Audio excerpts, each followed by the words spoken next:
Once you know that the derivative of sine is cosine, derivative of cosine is negative sine, then the rest of the derivatives flow pretty nicely. You can put tangent in terms of sine, cosine, use the quotient rule.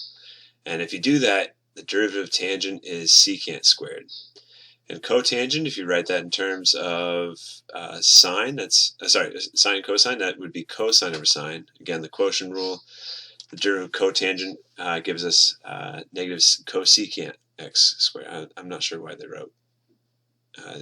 Usually you write CSC instead of cosec.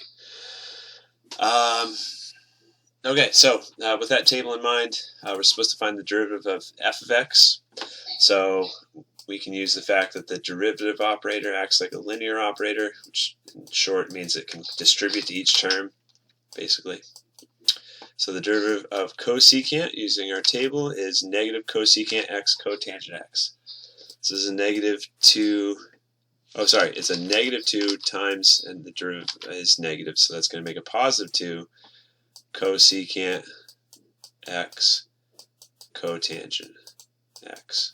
Sounds kind of trippy, but derivative of cosecant is cosecant times cotangent. We'll see later on the course the derivative of one particular function is itself. Then for cotangent x, the derivative of cotangent x is negative cosecant squared x. So I'm actually going to just change that to a minus sign out front. Cosecant squared x.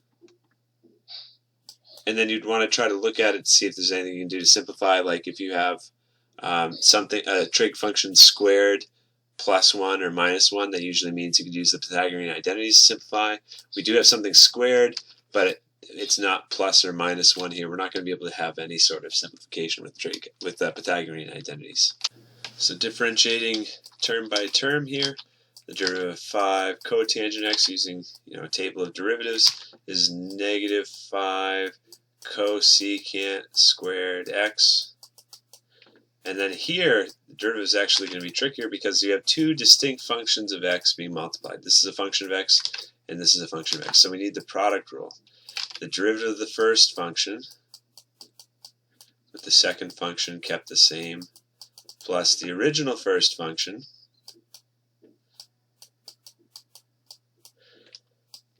multiplied by the derivative of the second function. So secant is here in the table, so the derivative of secant is itself times tangent x. Okay, so this is normally the part where we try to clean it up. I don't see anything to clean it up, so Newton should be okay with that.